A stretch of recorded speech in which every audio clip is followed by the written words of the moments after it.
Kao potpredsjednici Europske komisije zaduženo za demokraciju i demografiju, zadovoljstvo mi je podržati dane medijske pismenosti. Danas smo više nego ikad svjesni važnosti raspoznavanja točnih od netočnih informacija i znamo koliko štete dezinformacije mogu nanijeti našoj demokraciji.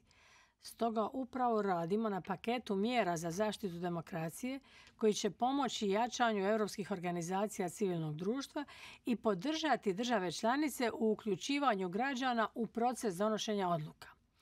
Europska komisija podupire projekte jačanja medijske pismenosti i borbe za suzbijanje dezinformacija putem programa Kreativna Europa i putem Europskog observatorija za digitalne medije.